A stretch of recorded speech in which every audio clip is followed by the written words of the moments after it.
Hello বন্ধুরা, আজকে আমি বানাবো পুদিনা পোলাও, যেটা বানানো খুবই সহজ এন্ড এটা আপনি খুবই তাড়াতাড়ি বানিয়ে ফেলতে পারবেন। আর এটার টেস্ট অপূর্ব, যেটা আপনার প্রাণ ছুঁয়ে যাবে। তো চলুন আজকে পুদিনা পোলাও বানানো শুরু করা যাক। মিন্ট পোলাও বানানোর জন্য উপকরণগুলো চলো দেখে নিই। 2 টুকরো নিব আদা, কিছুটা রসুন, 2টো কাঁচা লঙ্কা আর খানিকটা পুদিনা পাতা মানে কি মিন্ট পাতা, আর কিছুটা নেব ধনে পাতা। এগুলোকে ভালো করে স্মুথ একটা পেস্ট রেডি করে নেব আমরা। এবার নেব ফ্রাই প্যানে 2 চা চামচ ভালো ঘি মানে কি দেশি ঘি, 3-4টে লবঙ্গ, ক্লোভস, 2টো দালচিনির টুকরো, 5 থেকে 6টা কাবাব চিনি, 2টো ছোট এলাচ আর 1 চা চামচ নেব সাজিরে। ঘিতে এগুলোকে ভালো করে ভাজবো। কিছুটা কাজু দেব, এটাও ভেজে নেব। যখন ভালো ব্রাউন কালার চলে আসবে কাজুতে, তখন একটা বড় পেঁয়াজ কুচি কুচি করে কেটে এতে ভাজবো। দিলাম একটু কিশমিশ, একটা বড় টমেটো স্লাইসেস কেটে আমরা এতে ভাজবো। একটু দেব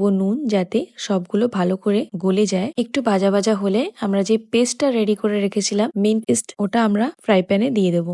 ভালো করে সব মশলার সাথে এগুলো মিক্স করে 2 থেকে 3 মিনিট আমরা একটু ঢেকে দেবো। এরপরে একটু ফ্রেশ মিন্ট এর উপরে আমরা ছাড়িয়ে দেবো। 2 চামচ গরম মশলা। এবারে আমরা 50% কুক করা বাসমতি রাইস, আমরা 50% এটাকে অল্প জল দিয়ে কুক করে রেখেছিলাম। এই রাইসটা এবার আমরা মশলার সাথে মিক্স করে নেবো। খুবই আলতো হাতে এটাকে মিক্স করব যাতে চালগুলো ভেঙে না যায়। এবার দেব উপর থেকে স্বাদ মতো নুন আর একটু অল্প জল, যাতে 50% আমাদের রাইস কুক হয়ে গেছে। আরো 50% 5 থেকে 7 মিনিট ঢাকা দিয়ে এটাকে কুক করব। 5 থেকে 7 মিনিট পর আমাদের রাইস হচ্ছে খুব ভালোভাবে কুক হয়ে গেছে আর রেডি হয়ে গেছে আমাদের মিন্ট পোলাও।